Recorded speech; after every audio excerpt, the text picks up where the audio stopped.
Welcome to the Once Upon a Sunday Fantasy Football Podcast with your hosts, Josh Kimmel, Dave Campbell, and Justin Bowerly.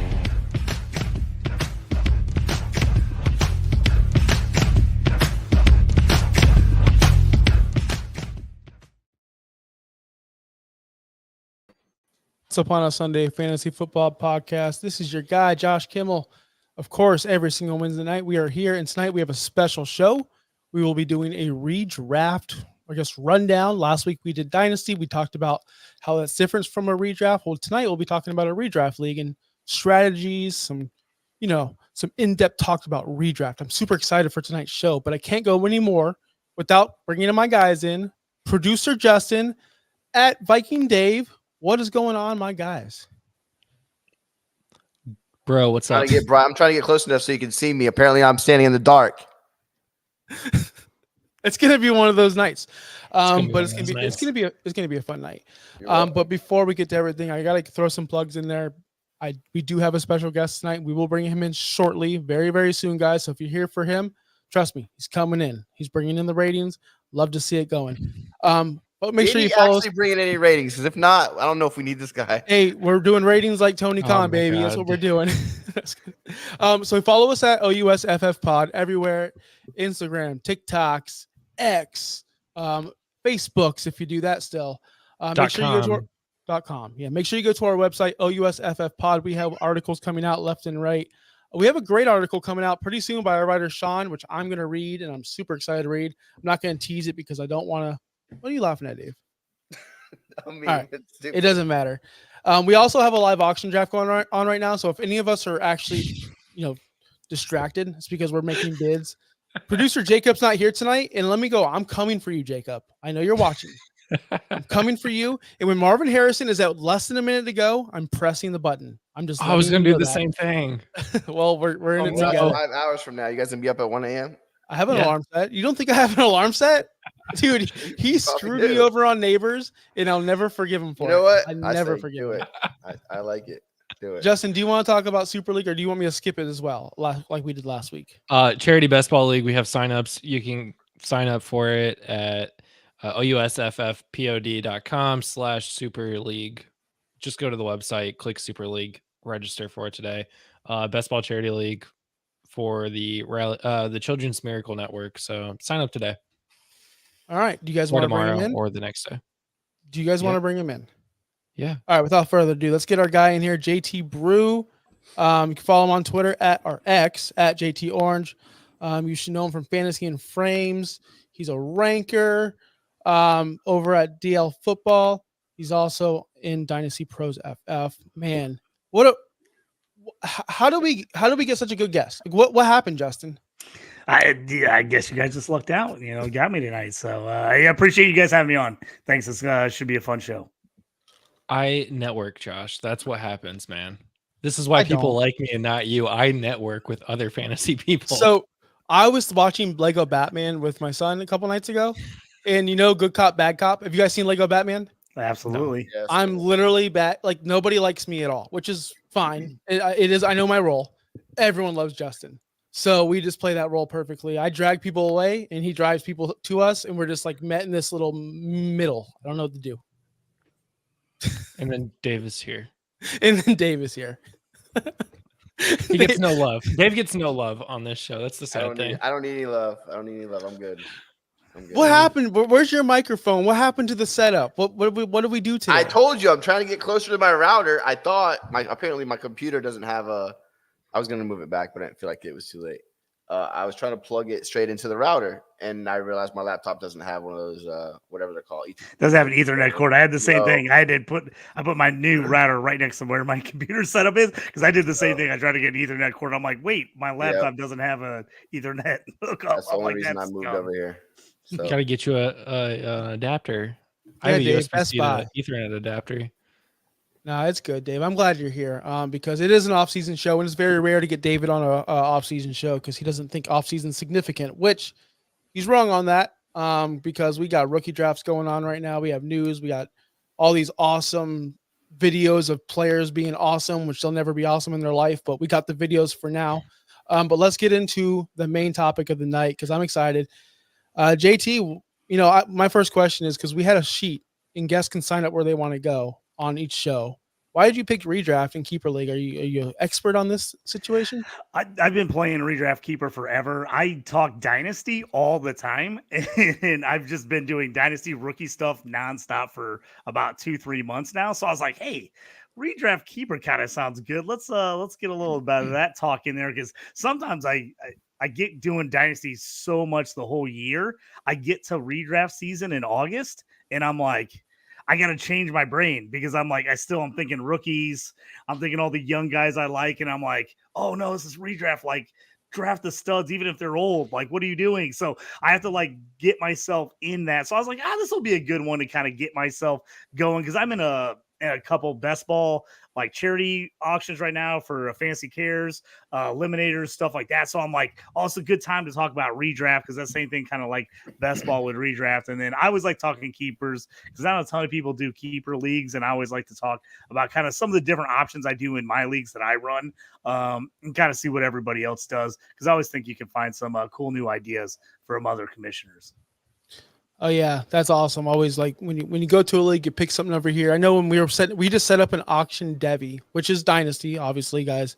But Justin's like, yeah, I'm in this league over here, and we do this, and I'm like, well, we do this over here, and it's cool to like brainstorm and get things together. So yes, in the keeper world, there's normally only like 1 or 2 ways to run a keeper league that I found so far. So I'm excited to hear what you got going on.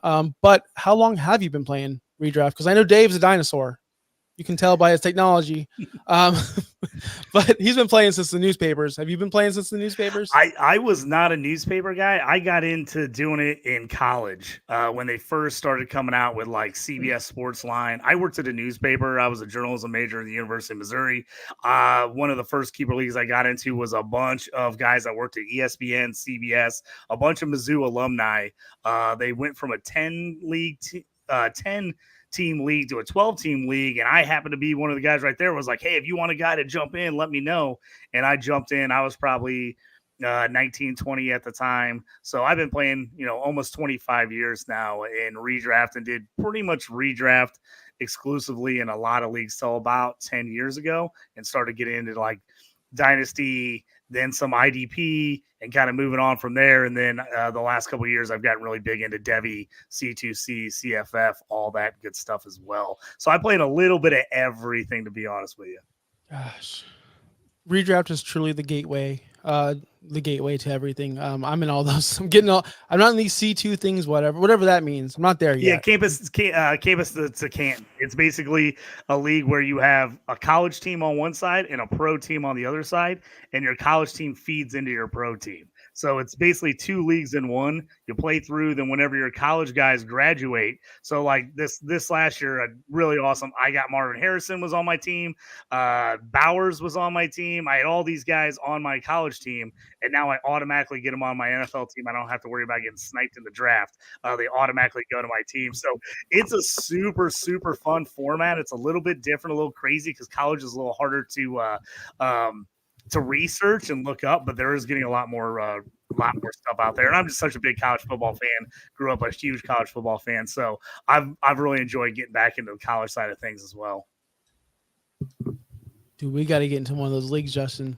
I know Dave's out. I'll have to get you guys on the list. I've got a couple starting this summer. I'm in 2 right now that are redrafting, and I got another one that starts, I think, in July with my buddy Andy Pham, who runs a bunch of them. But I might have to get you guys. I already got like 4 or 5 people that are already on the list I want for the next draft that comes up. So if you guys are interested, hit me up after the show. I'll put you on the list. Yeah. See, the thing with that for me, sorry, Justin, I'll let you talk, but college, that's not my thing. Saturdays is usually for the kids, the family. So like I miss out on a lot of college football.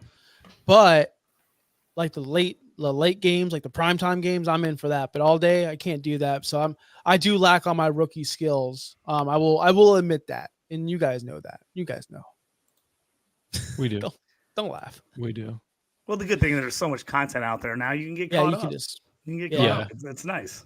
Yeah, it's true. Yeah, I think that's the hardest thing is just like keeping up with all of it, like because there's way more college games out there.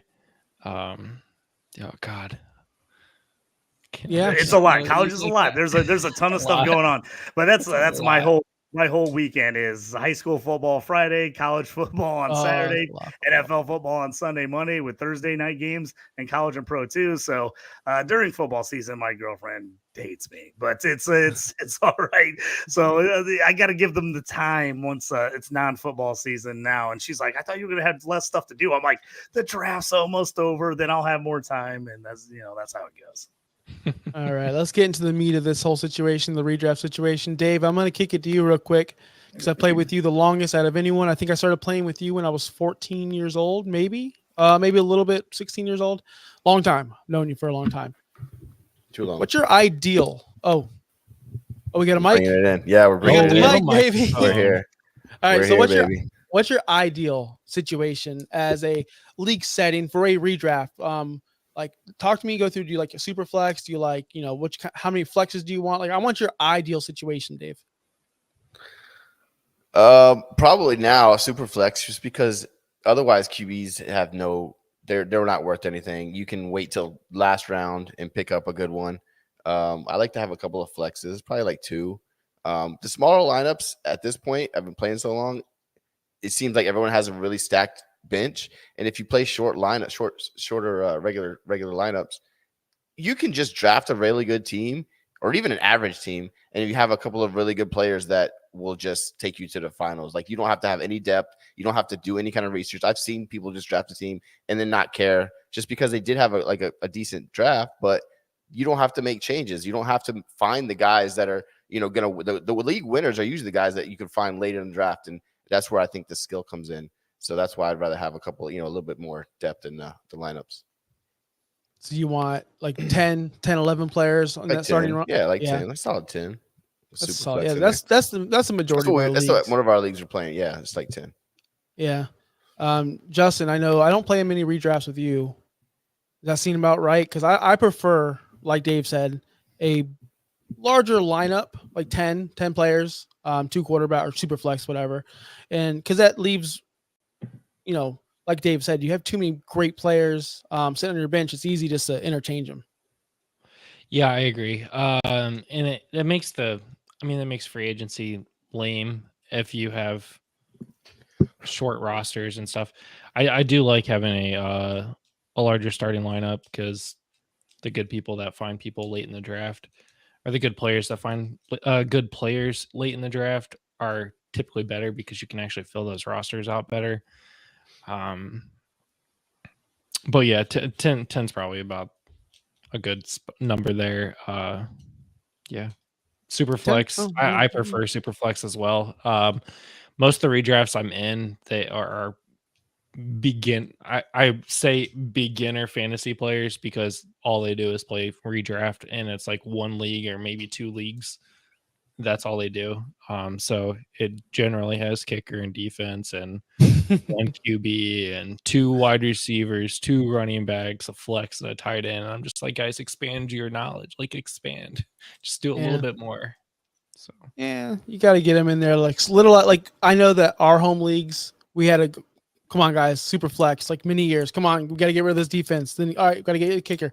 All right, let's get super flex in here. It's just little by little. All right, Back in the day, you used to go, come on guys, PPR. Come on, man, we got to do PPR. I know JT remembers those days, man.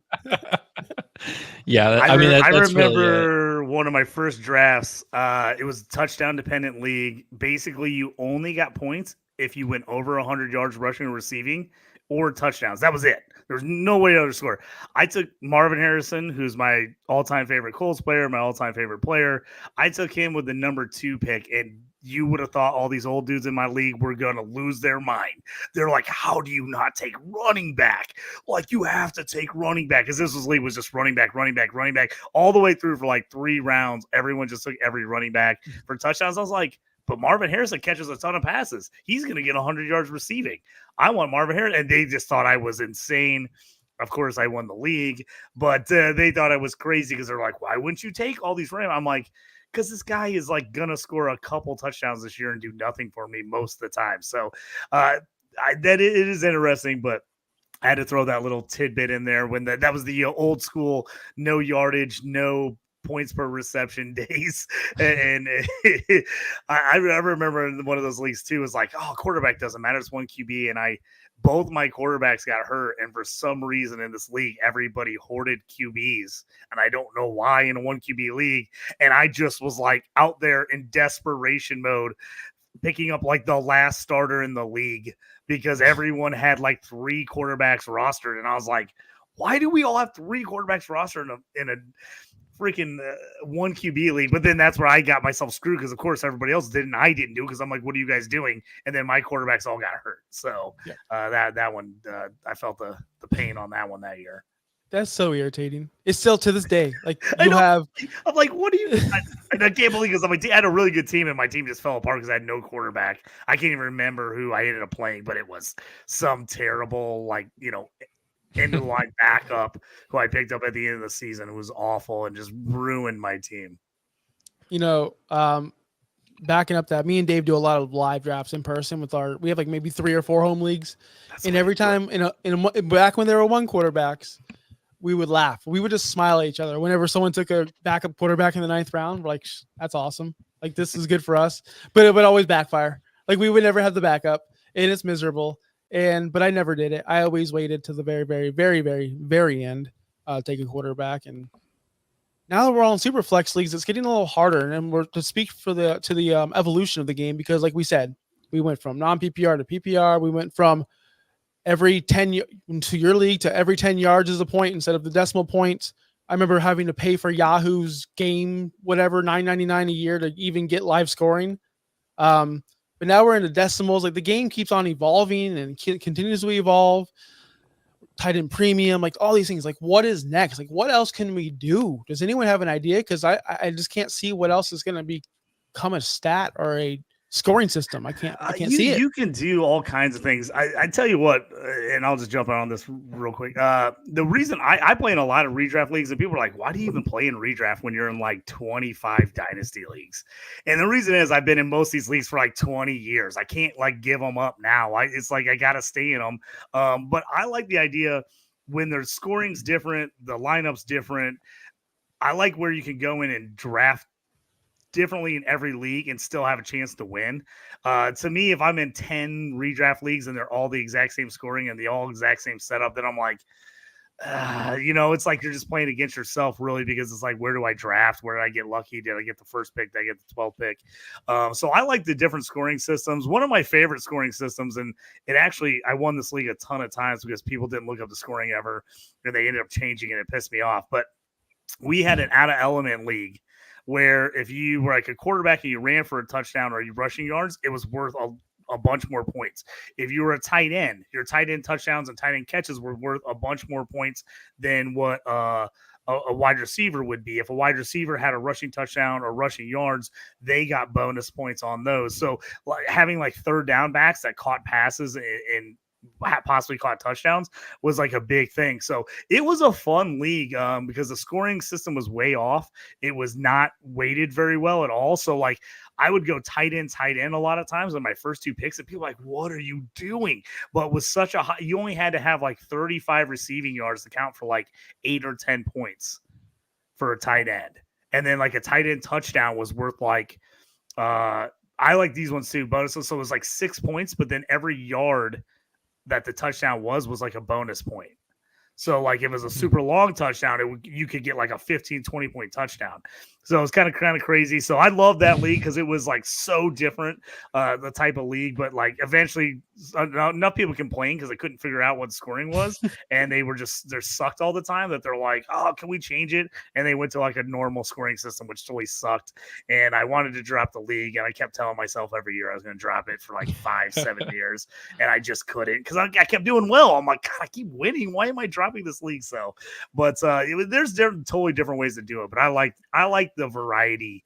If you can mix it up in leagues, I like some better than others, but I like, if I'm going to play in a bunch of leagues, I like having it where they're not all the same. Yeah. Dave hates that. Dave wants everything uniform, everything in the line. It makes it right, easier. Dave? It definitely makes it easier. What is your mic? I'm sorry. Like, I don't what? Oh, okay. This is what I'm going to do. I'm sorry that I don't want I'm sorry that I don't want to have to do a draft where I'm drafting only rookies. And now, I don't know what you want me to tell you. What are you talking about? What are you talking about? You're not in that league. What are you talking about? I know. That's not my in that point. league. This Oh, we sounds didn't bring that league terrible. up. That's a dynasty league, Dave. This is not. We talked about that last week. JT, do you know about this league that Yeah, he it was speaks of? terrible. It's awful. If you're drafting just rookies, it sounds like a dynasty league to me. But Yeah, it is Yeah. a dynasty. It's starting from this year. No player existed before this year. So we're doing Apparently a this is startup it. with rookies only, and we're building up from this year's class. So next year we'll have a draft, and we just build up and build up and build up. Nobody from 2023 or before existed. They They're all got dead. Thanos. Yeah. Yes. And so Thanos we're snapped. having an auction. So my question is, how are you guys going to separate like the free agents? Are you So able to there is a take away that? rule in bold and all caps that says if you pick up anybody before I get 2024, I'm saying, how do you you can't search for like that rookie that's like dead? Because that's the only players that you can be just available. in sleeper you can select the rookies and it shows only rookies. No, I get, but in like 3 years, I want to go pick up a guy off the it's waiver. gonna You know, it's gonna suck. It's gonna That's gonna be suck. hard. That's gonna what be I'm thinking difficult. about. Like, yeah, like that's, You actually have to go into their player profile and look, are they before 2024? You know or what? not? I didn't think about that at all. Yeah, until just I now. did. You're I welcome. did I because know. I was like, oh, this is gonna really suck. In no, I'm like, 3 this sounds years, but terrible. Like searching for players. Like, I'm building a Imagine team me, from zero. the commissioner, who has But to it's go all in and good. enforce like, You oh, you guys are picked having somebody fun. up from That's all that matters. 2023. Yeah, exactly. Like, He's what if I didn't off even your know roster he was? and you lose your yeah, fab who from knows? it? So it's gonna suck. We did one year do a Scott Fishbowl type league where it's a redraft. So this is redraft. This is back on the topic of redrafts, where Yes. every week the scoring changed. So 1 week, remember that day? One week we had a Yes. touchdown only week. Yes. 1 week we had a PPR only week. 1 week we had a Scott Fishbowl, whatever the Scott Fishbowl. I think it was Scott Fishbowl 13 that year. We had that scoring that week. Every single 12. week.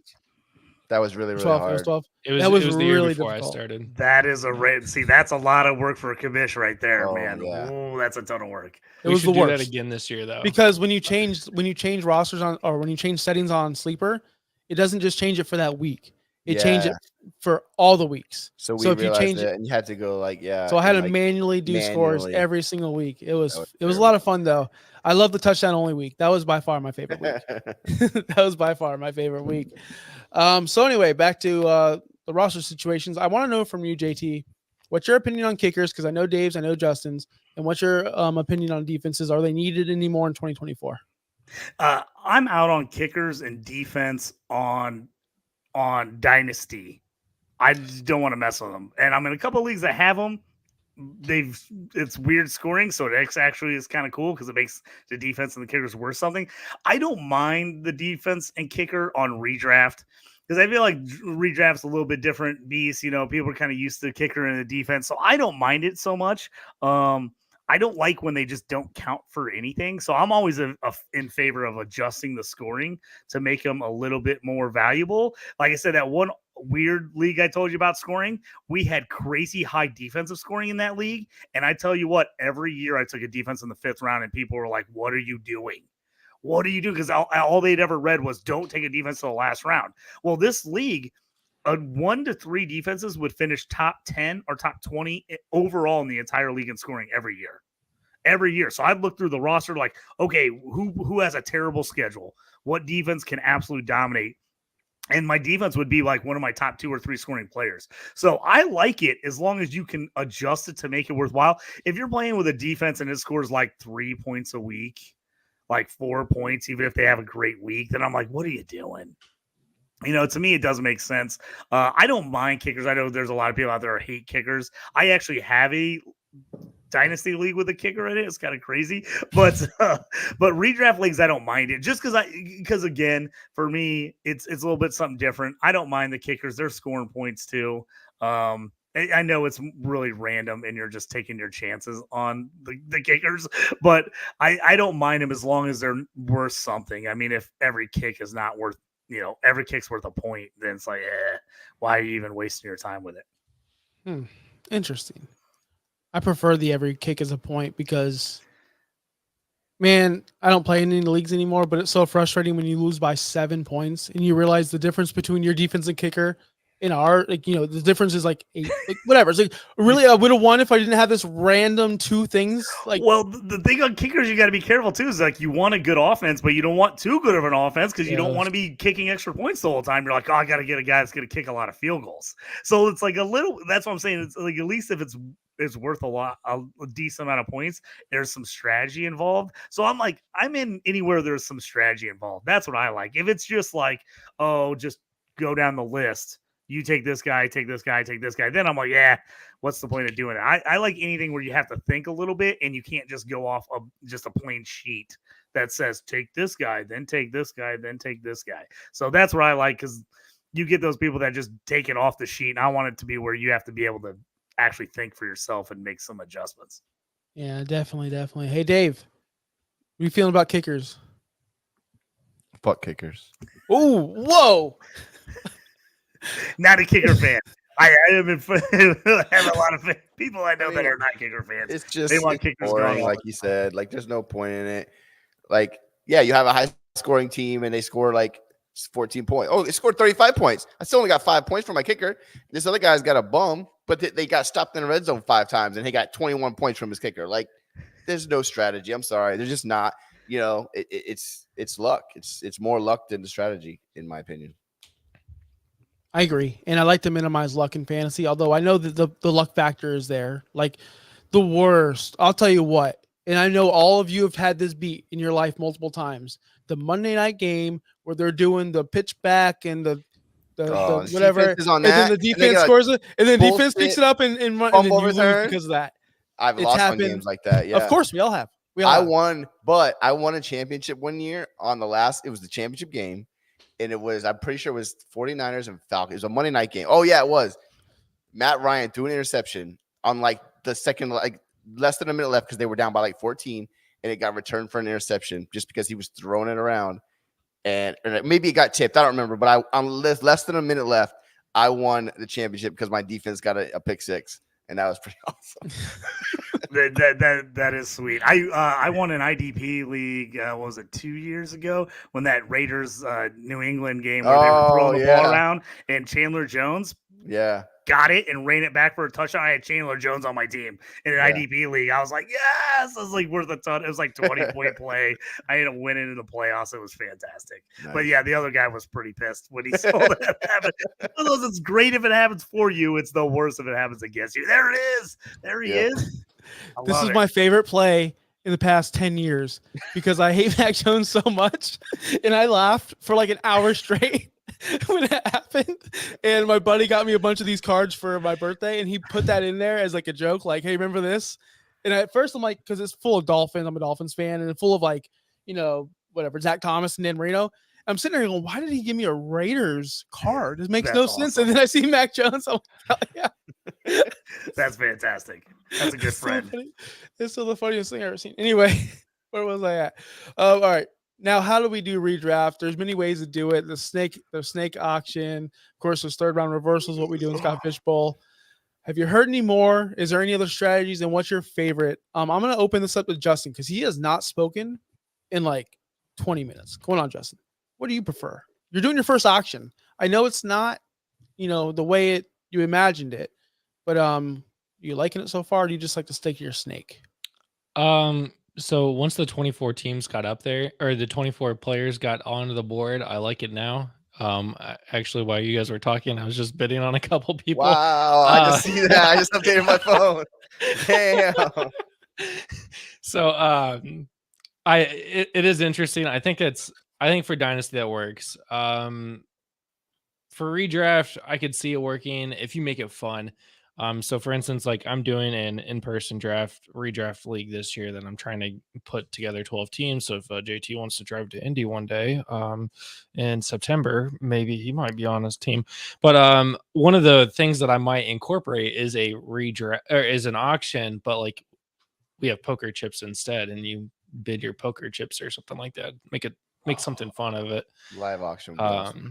But a live auction. I do have an indie live auction league that I'm in with my buddy Ike. He's got it with his neighborhood league, all his guys. He went on vacation like 5 years ago and was like, JT, I gotta have you come do this. It's a live auction. I can't be there. You got to be on my team. So now I'm on the team. I've been on the team now for like 5 or 6 years. But yeah, we do a live auction. It's fun, but I will tell you, it can drag on a long time when there's no clock. If there's no clock, I suggest if somebody's going to do a live auction, it's really fun, but do some kind of clock setting because guys will just be like waiting to the very last second. Then they'll just throw their hand up for another one. And one year, I think we did one and it was like 4.5 or 5 hours. It was crazy long. And I was like, I do my auction league and we do it online just because I have a lot of guys that live out of state now. We used to all live together. We don't now. So I do it online and it's like an hour. Like it's literally like an hour long doing it online. I'm like, the live is fun. I'm all for live drafts in every possible way, but I'm like, we got to adjust this some way. And they've been fighting me on it. They're like, no timer. That will ruin it. I'm like, okay, I'll just cut out 5 hours of my Saturday for this. It'll be cool. Or are they trying to bore you guys to death? Like, all right, this guy's not going to bid, or maybe he'll just bid early. So I just bid a bunch early, and I like try to fill my roster as soon as possible. So it just depends what's going on. Last year, my girlfriend down at the winery was like hanging out. I was like, "Are you guys getting close?" I'm like, "We only have like 7 players." I'm like, "It's gonna be a while." Man, I want to do a live auction. So I've been talking about it for maybe a decade, and I just make sure. Here's what I learned on my very first live auction I did it, and I didn't have a way to follow how much money people had spent, and I had dudes bidding like with money they didn't have, and I'm like looking back at it after they win a guy, I'm like, wait. You got like 4 more roster spots to fill. You have $7. How'd you spend 15 on that guy? Because they weren't paying attention. So that's why I'm saying poker chips.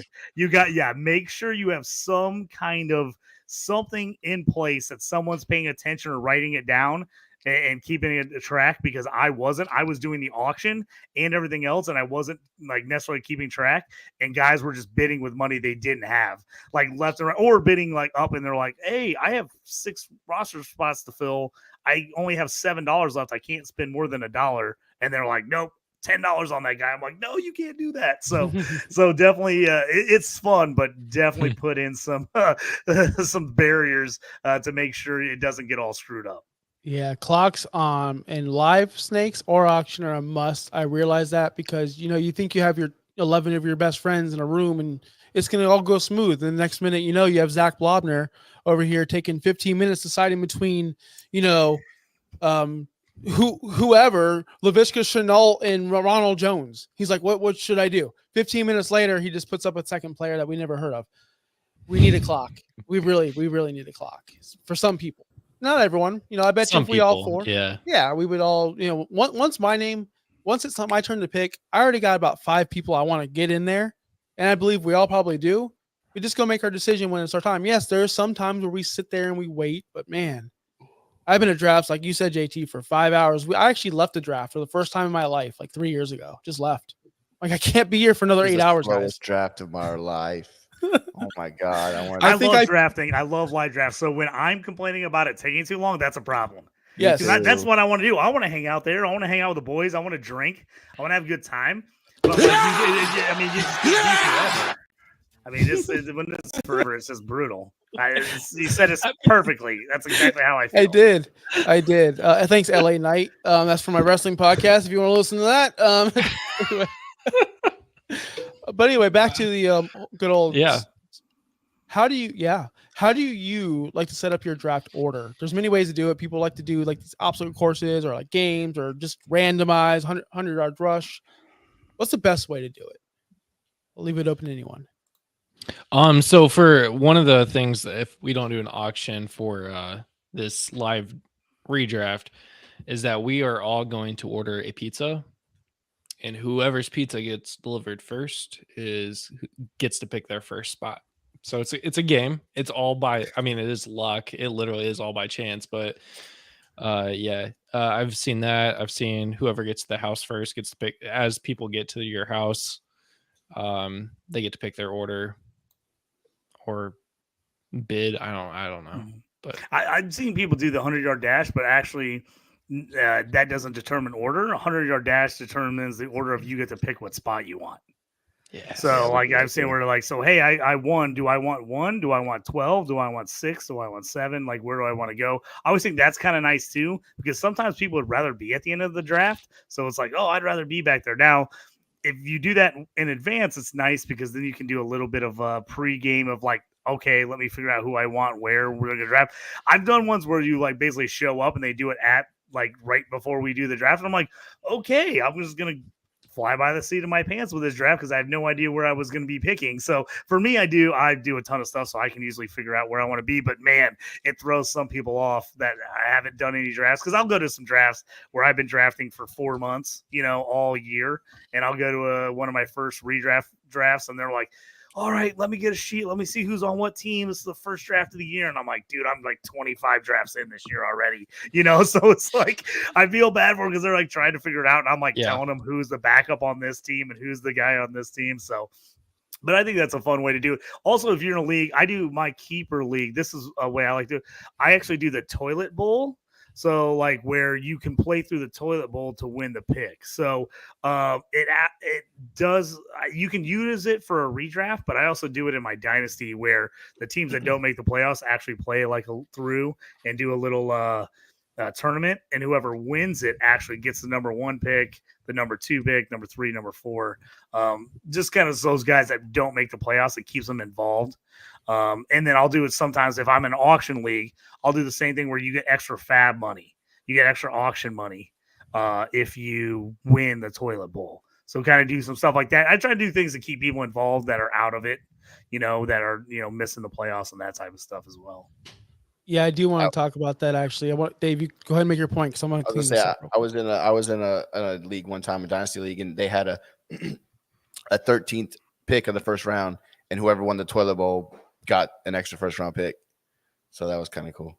That is cool. Yeah, I'm in a few leagues like that do either, depending on the league, one of them do pick at the end of the first round. I'm in an IDP league that's a little deeper, so they make it the last pick of the second round is what you win in the toilet bowl. So I always think little incentives like that are nice, nice ways to kind of do things and kind of figure out where you go. And then I've got leagues where I just do it NFL style, like you finish last, like we just take it first to last, like you made the playoffs as the last seed to 6 seed, but you won it. You got the last pick, and I'll go, straight NFL style where I go worst team to best team and do it that way. So, like I said, I like the little round robin where the teams, even if you have the worst, because then what happens is it helps a team from just completely tanking on purpose to get the number 1 pick the next year. You're like, you got to earn the number 1 pick. You actually have to win. Even as the worst team, you've got to win against the other 3 worst teams in order to get the number 1 pick next year. So I like that because it keeps teams from just bailing and trading all their guys away. In the fact that they have to like kind of earn that number 1 pick, it isn't just given to them. Yeah, I like that. In redraft, there's ways to keep people incentivized while playing because there's the guy who's 0-5. He thinks he's out of it, so he kind of quits. He or she just quits. There's many ways to do this. I like to have manager of the week. The highest point scorer wins, some of a prize pool, a set prize pool. That's a good way to keep people involved. Have you guys heard of any other ways to keep people involved in the redraft? Because once that team just falls out, they're just done. They don't make roster moves. You can't trade with them. It's awful. I'll say in keeper, it's a redraft basically, but with keeper, what we do is we do keeper in the round you drafted them in. And so what that ends up helping is it gets guys involved in there making trades at the end of the year because they're thinking, hey, I can keep this guy for next year, possibly at a later round. So it keeps those guys still active and moving around, where when we didn't do that, those guys would kind of just bail for the season. So in a keeper league, I always think keepers like very similar to redraft, depending on how many keepers you have. If you're only having 2 or 3 keepers, then sometimes you can move those guys trade wise and do it that way to keep guys involved. I dig it. Justin, you got anything? The only thing that I've really incorporated to keep guys involved is have a last place punishment and make it to where you don't want to finish in last place. I'm still trying to decide on what the last place punishment is going to be for this year. Some of my favorites are, go to Taco Bell for 24 hours and for everything you eat, you get time marked off, or Waffle House or IHOP or whatever have you. But yeah, last place punishments are good because then it's fun, especially if it's a bunch of guys that you know, or I'm sorry, a bunch of people that you know. And so Yeah, I I like have a that. league by Indie League. We do a Jackass trophy that you have to put on your mantle all year. So you don't want to finish last because your wife or your girlfriend's gonna be pissed that that's sitting out in your living room all year. But you get the trophy and it goes there all season long. And if there it is. And if There it somebody is. if somebody comes over to your house and it's not Is up that there, on your floor? oh, you're in trouble. Yeah, because I disrespect this thing. And guess what? I didn't deserve this. I didn't earn this. I was spiteful and I threw and I tanked because they told me I couldn't keep a player when he was keepable, and they were mad that I got Alvin Kamara and I was able to keep him in like the 15th round for like the rest of my life. And they decided to make a rule to say I can't do that. So I said, F y'all, have fun. I'm not going to play anymore. I still play with them today. Good So I'm story. still upset, Good story, bro. bro. Yeah, so that's from a long. We keep them forever. We don't have to return them. So That's nice. I literally threw it under my desk. A couple days ago. You bring up a good point on the keeping Alvin Kamara in the 15th round forever. We had that rule in my league forever, like where you draft him and you got him whatever round he was in. So probably we did that for about 10 years. About 5 years ago, people are like, "Man, I'm really tired of so and so having whatever guy in like the 16th round every year." So we started implementing. You get him in the same round you draft him in the next season. And then any year after that, he moves up 2 rounds. So, Ooh, so two Two rounds, rounds. 2 rounds, 2 rounds. Ooh. So you could still, if you get a guy late like a Kamara in the 15th, you get him the next year in the 15th. The year after it goes the 13th. The year after it goes the 11th, the 9th. So you can still hold onto him for a pretty decent amount of time. And I've actually found that a lot of guys will throw the big time players back because of that, because you can get value keeping guys later. So that's worked out pretty well in one of my home leagues that we've been running for 16, 17 years. But we do it that way. But I'm also in another one, my indie keeper league, where you only can keep a guy for 3 seasons. And then you have to throw him back. It's like it's a no doubt. You can trade the keeper and somebody else can keep him, but he's still on that. Like once he's a keeper, he's in that 3-year limit. And then you have to, it's auction. So you have to pay whatever price you paid for him, comes out of your budget for the next year when you keep him. But they do a 3-year limit on that one. And then he goes back in the mix. So you can't just hold a guy forever. So I'm on my last year at JT. And so I need him to have a huge year this year because I got him as he's the last year I can hold him here as a keeper. Nice. Hey, Dave, let's move on to the draft. A couple questions we forgot to ask about trading during the draft and a redraft. I know you're big on that. Do you have any strategies, any kind of secrets you want to tell us about trading within the draft? Do you want to get like maybe multiple picks in the first round or second or third, or do you want to trade down? What's your strategy on trading in the draft and redraft drafts? Trading is all about if I see a guy I want. To me, that's like, I'm always trying to evaluate the situation. If there's a guy, first of all, it's all about value. It's about trading during the regular season or during the draft. If I feel like it's a good value, or if I feel like a player fell a little bit too far, then maybe I'll try to make a move up for him. I don't ever go in with a strategy of I need to get 2-3 first round picks or I need to drop back. It's all just how you feel. Do I want this guy at this price? Do I need to overpay for him? Do I just want to stay put? Do I like 3 or 4 guys here and I can trade back a couple spots and pick up some picks? It's all about staying loose and staying active and staying, ready to make a move if you need to, but you don't have to.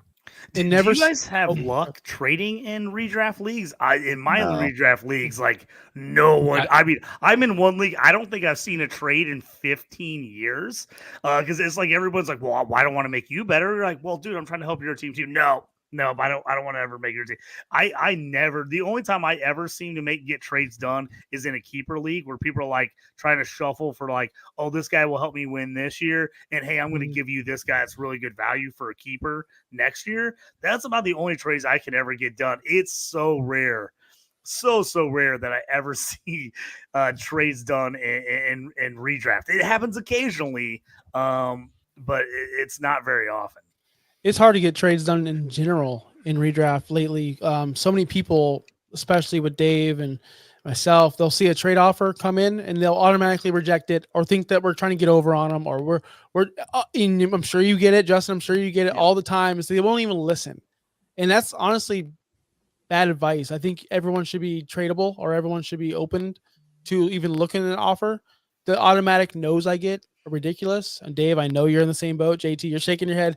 Like, what can you give advice like on how to trade and just mentality of, oh, I can't give this guy up because I'll get this guy will get better.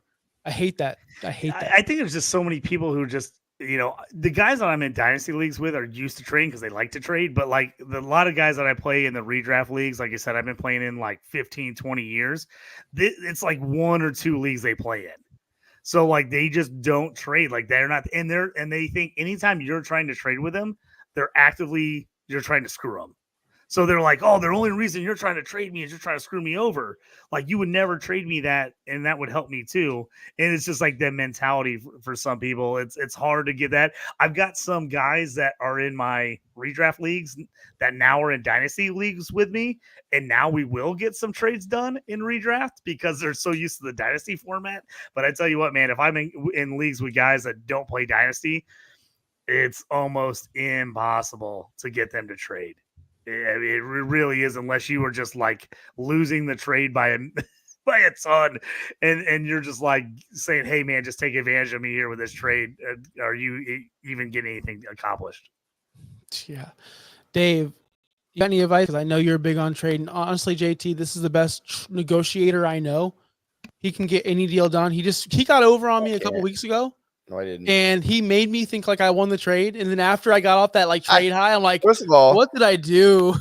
First of all, I just sent you a trade offer. I texted you about it, and you accepted it. I didn't have to say anything. I didn't even grind you. I didn't even do nothing. Yeah, I didn't have to twist anybody's arm. He accepted it so fast where he made me down myself on the trade. That's what happened.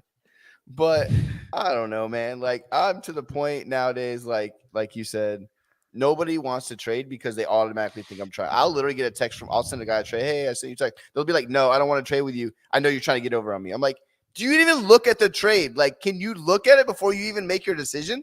And that's because they don't trust themselves to make a move. They think that I'm always trying to get over. And of course I'm trying to make my team better, but I'm still trying to help like your team as well, because this is how I do it. I'll look at a team, see what they need, see if I have the pieces that can help, and I'll send them a trade. And then I'll be like, hey, listen, you need a tight end. I have 2. Let's work something out. No, I'm like, you know what, dude? You're never going to win because you have that mentality already. Like those are the guys that are always middle of the pack or lower and maybe have one really good season. Like every year, this is a swear to God, honest truth. There's only like 3 or 4 guys in every league that I play in that I really worry about winning. Everybody else is like middle of the pack, and maybe some guy will come out of nowhere and have a good season because he drafted like, some superstar a little bit later. But that's and they don't know how to make the moves. They don't know how to think for themselves. And that's just how it is. Like they're always going to be like the free money, which, okay, cool for you. Maybe you get lucky when you're going to win it because you didn't do anything special. You never do. Like these guys don't change their lineups. They don't make moves during the season. They don't make trades. Maybe they had a good season because they drafted somebody awesome. But the truth is they're not good enough to trust themselves to make those decisions when they need to. Well, yeah, I agree with you. And then the problem is you get owners that make 1 or 2 bad trades. And then they're just like, now they're just like, oh my God, I made a bad trade. And they're like worried about getting embarrassed. I'm like, dude, we all make bad trades. If you make trades, you're going to make bad trades. There's going to be ones that bite you in the ass, and there's going to be ones that end up working out really well for you. That's just the way it works. I mean, obviously, if we all knew exactly how it was going to work out, we'd be, millionaires being able to figure out exactly what to do all the time. So, but you got to take who you like. I mean, there's so many times I offer guys trades where if you look at it, put it in a calculator, I'm getting worked, and they're like, I can't believe you're offering that. I'm like, well, I really like that guy. Like I'm higher on him than everybody else. They're like, well, something must be weird. I don't know why you're giving me that trade. I'm like, something. I'm like, no, I like this player, or I like this guy. And, I don't know how many times I did a trade where people said I absolutely lost. And then a year later, they're like, I put up the same trade poll that I did from a year ago. And they're like, oh, dude, you won that by a mile. I'm like, Yep. In a year, all of a sudden now I won by a mile after everybody said I got taken. And then, and I've had the other way where I've made a trade and I'm like, oh, I like that trade. And a year later, it looks awful. It happens. But yeah, I think guys just get nervous. And when they make one or two bad moves, they're afraid of getting taken advantage of and they're afraid of getting made fun of for making a bad trade. It happens. You said it right there. The key word was winning a trade. There's too many people out there worried about winning a trade or look, I got over because I got this guy. Too many people. So everyone has that same mentality when it should be we need to help each other out and we need to not partner up, like whatever, not colluding, but like, hey, you have a piece I need. I have a piece you need. It'd be smart for both of our teams to link up. And then you have the other guys in the, don't give Dave that guy because that's going to make him a super team. Like, guys, worry about your own team. It's not our fault we're making moves. Like, that, how many backlashes do we get because we make a trade? It doesn't matter. Just because you're JT, just because you're Dave, and because I'm Josh, and because you're Justin, in the chat, it'll just blow up. Or the guys are always mad because you made a trade and they didn't offer anything. And they're like, oh, I would have gave you more for that. Then why aren't you offering trades, man? Get out here, start working the wires. Like, start doing something. Oh, I can't believe you made that trade. Dude, I sent out 25 trades before I got that trade done. You just sat there and didn't answer anything I sent you. Yep. Oh, I would have done more. Yeah, Josh. What'd I do? What trade was that? Talking about, that I would have offered more for that. Yeah, well, I do send out trade offers. It's just I get rejected right away. But anyway, speaking of trades, we need to get to a couple more topics before we wrap this bad boy up. I want to talk about trade deadlines. Is there good trade deadlines in redraft? I think there is. Of course, you have to have a trade deadline in redraft, but for keeper leagues, it could be different. So, can you break down the differences? Yeah, for me, I was due 2 weeks out from the start of the playoffs in redraft league and keeper because I want you can't wait to decide that you've missed the playoffs to make a move. I want you to have to make a move before that. You got to decide, hey, am I in and trying to make a playoff run or am I out? So I always make in my redraft and my keeper leagues both. I do it 2 weeks before the playoffs start. So because a lot of my leagues are a lot of the same guys every year and that we've been forever. So a lot of them are really competitive. And there's times where we're going 2 weeks out of the playoffs and there's a game or two games between second place and ninth place.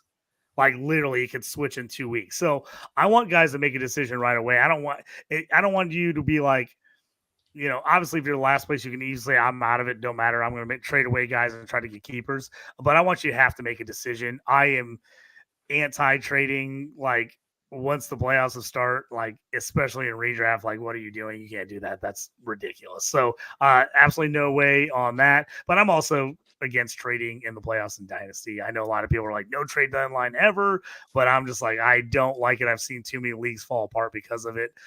So in Dynasty, I'll go all the way. I think you can trade all the way up. So the start of the playoffs, and I'm all good on trading after the playoffs. I'm just not doing it. But in redraft, I think you got to have kind of a hit point, whether that's 2 weeks, 3 weeks.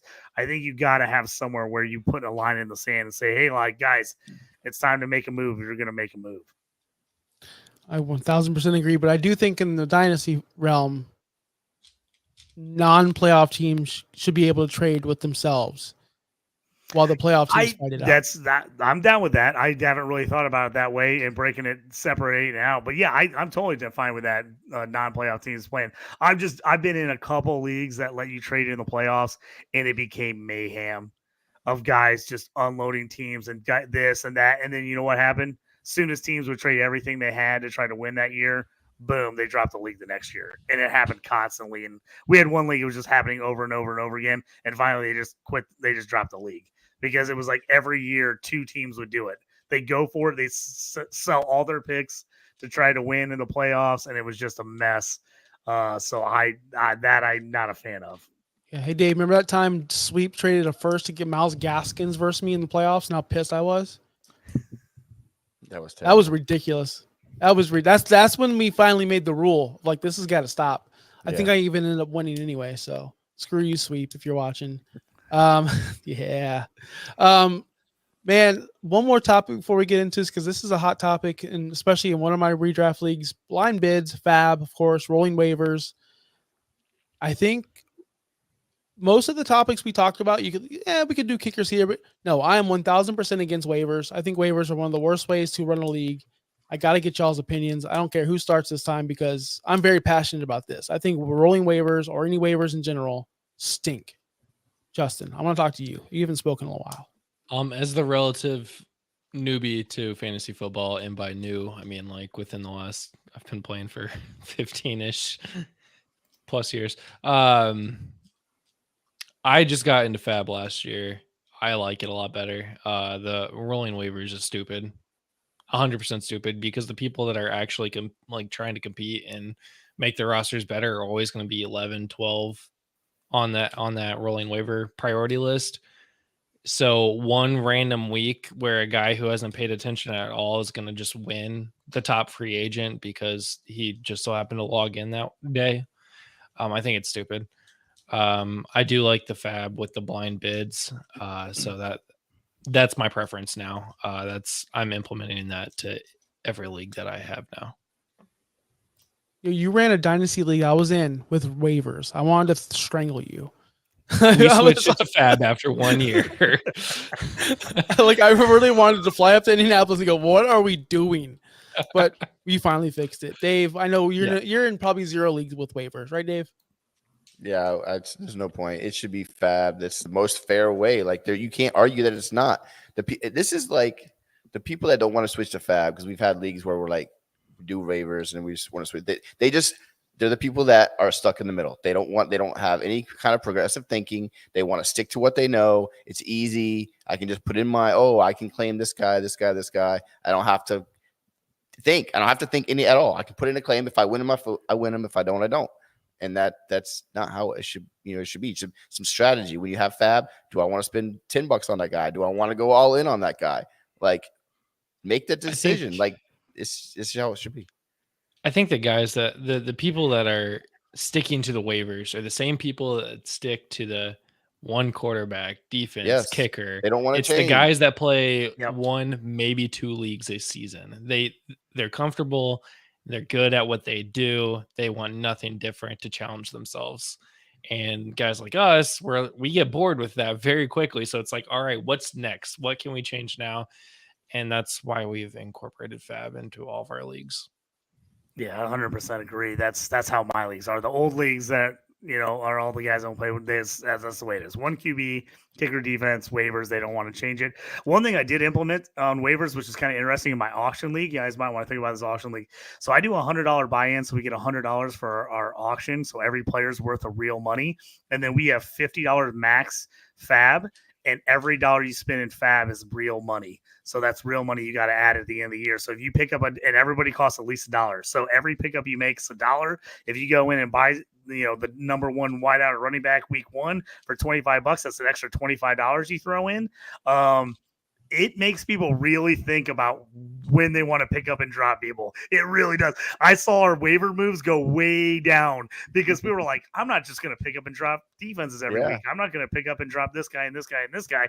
And it also, if you really want to block somebody from picking someone up, you got to really decide you really want to block somebody. So it's kind of a fun, nice thing. And then I actually do it where I throw all the waiver money into a pool, and whoever scores the most points on the season gets the waiver wire pool. So it could be $50, it could be $300. You never know, depending on how much people spent. So it's like a little bonus at the end of the year. So that's what I do in one of my auction leagues I've been running for a long time. That's awesome. That is really cool. That's all my friends are broke. I'm broke, so that would never happen. But I'm legitimately broke, and all my friends are. But it would be so much fun because, I think that the first place, the highest scoring team should get a payout. I really truly believe that because they rarely win the championship. If you really look at it, or at least I feel that way, and that's a good way to incorporate it instead of taking that $600 or $1,200 that you start with everyone's buy-in and go, okay, well, this person is going to go to that. You could put that. It's almost like Monopoly. You land on free parking. Everything and it accumulates. The person that lands on free parking gets it. That's pretty awesome. It's a good bonus. Dave, we got to do that. Yeah. I mean, we can play with minis. This guy's 5 cents. This guy's 25 cents. Buy-in's $5. There you go. I'm bidding 50 cents on this guy. Oh my God. Whoa. I'm in leagues where you can bid like 10%. 1 cent. It's wild to me. I'm like, why aren't we just doing this at full dollar amounts? It doesn't make any sense to me, but I don't run that league, and I don't. It's one of those leagues I just added, so I don't even know anybody in the league really other than one guy. So I'm like, I'm just gonna keep my mouth shut. I don't know why they're doing that though. And if you are watching this and you're not into fab, make sure you turn on $0 bids on, because you need that when someone does blow. I'm sure JT agrees with that, and everyone else. When you do blow through all your money, you can still be able to bid on someone just for $0, and hopefully you get them. Yeah, I do $0 in my other leagues, but like I said, my keeper league, because it's real money, you have to put in at least $1 for a guy. Like every transaction's at least $1. But I'm in other leagues where you can't do $0 bids, or a lot of times what I'll do fab for the buy and bid.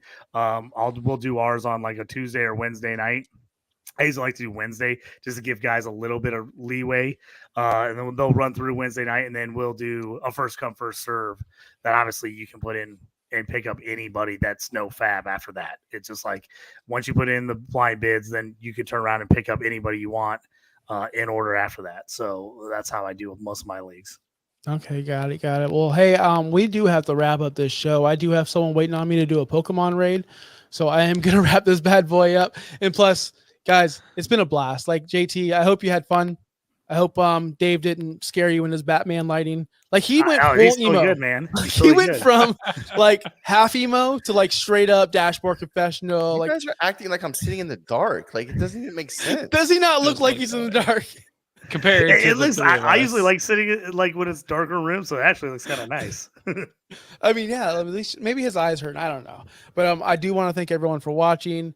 Thank you, everyone, for liking it. I do see a lot of people in here watching, so make sure you smash that like button. It really helps out the show. If you're on Twitter, Instagram, wherever you are, thank you so much. Make sure you share it with a friend. Anyone that likes fantasy football that's not too serious, but also kind of serious, make sure you let them know where to go. OUSFF Pod.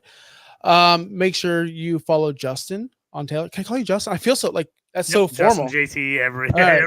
I have a friend whose grandma calls me Jason for the last 30 years, so I'll answer to anything. It's fine. You get All called right, Jason also? all the time. Wait, We're y'all the same share same person. names? We're Anyway. we're literally the same. I get called Jason all the time. JT, where can people find you on social? What kind of projects you have upcoming? What's going on? Yeah, you can find me on X or Twitter at JT Orange. Fantasy and Frames, I'm on there doing the Dynasty Evaluation podcast with John McGlynn. Also do the Shoot the Gap show, usually on Wednesday nights tonight, but we're not doing a show tonight. That's an IDP show for people. A lot of my written articles and everything is on DLF. So you jump on there. I just did my final rookie rankings of the running backs post-draft, kind of what I did pre-draft, post-draft, where I like them, and kind of how I rated everybody. And then I also have my IDP rankings. If you're into IDP, I have rookie and top 150 rankings on DLF there as well. And I've got a couple more rookie showcase articles coming out there here in the next couple weeks. Yeah, I like that because I am in a Dynasty IDP league, 32-man league, no copies. So Yanni and Jake Estes and all y'all out there trying to scam me all the time, I got a plug now for some IDP. So I'm getting smart on this IDP thing. Hit me up. Because I just traded Josh Allen, by the way, for 3 players. Don't know if I won or lost, but hey, I improved my team. For more content from OUS, make sure you follow our YouTube page. Of course, at Fins Talk Sports Network as well. None of this would be possible without the Fins Talk Sports Network. So thank you so much to those guys over there for having us on. OUSFFpod.com. Super League. Justin, make sure we sign up for the Super League, right? Yeah. He's just jamming out. Follow me, Josh Kimball OUS, at Viking Dave, and at Justin Barley. Of course, JT, thank you so much for coming on. Anytime, man. Peace. Thanks for listening. Be sure to like and subscribe wherever you watch or listen to podcasts. Follow on X and Instagram at OUSFFPOD. We'll be back next week for more ways to win your league.